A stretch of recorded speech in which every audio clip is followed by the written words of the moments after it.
আসসালামু আলাইকুম রহমতুল্লাহি বরকাতু।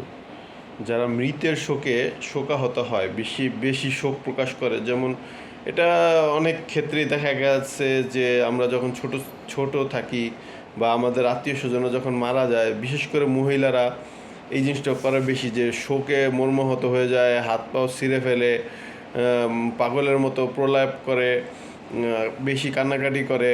হ্যাঁ, তখন তো আপনার মৃত মানুষ মারা গেছে, আপনার প্রিয়জন মারা গেছে, বা আমার প্রিয়জন মারা গেছে, আমার সন্তান মারা গেছে, তখন তো আমার হিতাহিত জ্ঞান থাকবে না, এটাই স্বাভাবিক বিষয়।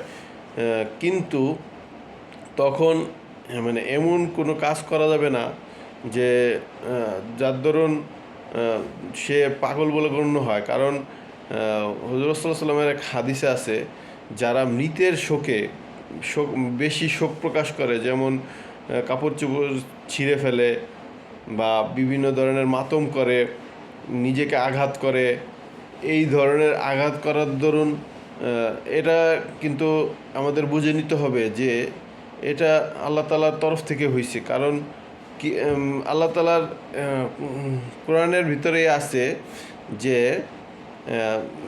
কারো মৃত্যুর জন্য এক সেকেন্ডও দেরি করা হবে না। তো অতএব এটা সম্পূর্ণই আল্লাহ তাআলার ফায়সালা। আমরা যখন যদি দুনিয়াবি বিষয়ে যদি দেখি যে ক্ষমতাধর প্রেসিডেন্ট, ক্ষমতাধর শাসক, সে একটা রায় দিল, সেই রায়ে যদি আমরা শোক প্রকাশ করি, তাহলে আমাদেরকে মেরে ফেলবে।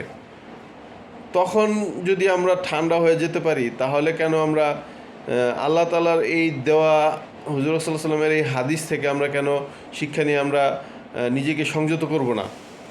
কারণ এটা বুঝে নিতে হবে যে এটা আমি, আপনি বা আমরা যতই চেষ্টা করি না কেন, যেমন আমি এক নামকরা বাংলাদেশের একজন নামকরা লেখক ছিল, ওনাকে বাঁচানোর জন্য আমি শুনেছি যে বাংলাদেশ সরকার নাকি বলেছিল যে ওনাকে আপনারা বাঁচান। উনি লন্ডন হাসপাতালে ভর্তি ছিল, তো বলছিল যে আপনারা ওনাকে বাঁচান, প্রয়োজনে যত টাকা পয়সা লাগে আমরা দিব, কিন্তু ওনাকে বাঁচাতে হবে।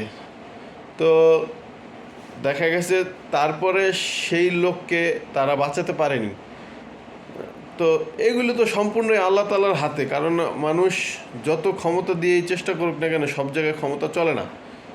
এটা বুঝে নিতে হবে যে আল্লাহ তাআলার ফায়সালার কাছে কারোই কোনো কিছু করার থাকে না। তো তখন সে মারা গেল। তো এই নিয়ে আমরা কখনোই বেশি বাড়াবাড়ি ছাড়াছাড়ি করব না, যার দরুন আল্লাহ তাআলা রুষ্ট হয়ে যান। কারণ সব কিছুই আল্লাহ তাআলার তরফ থেকে ফায়সালা হয়ে থাকে। এই মৃত্যু কখন কাকে আল্লাহ তাআলা দিবেন, তখন এটা আমরা কেউ বুঝি না। অতএব আল্লাহ তাআলা আমাদেরকে মৃত আপনজন মারা গেলে আমরা যাতে ধৈর্য ধারণ করি, কোরআন তেলাওয়াত করি, জিকির আজকার করি, যাতে তার আত্মার শান্তি পায়, আল্লাহর কাছে তার আত্মার মাগফিরাতের জন্য বেশি বেশি করে দোয়া করি। এতে অন্ততপক্ষে আমাদের প্রিয়জনের আত্মার শান্তি পাবে। আল্লাহ তাআলা আমাদেরকে এই বিষয়ে সঠিক বুঝ দান করেন। আমিন।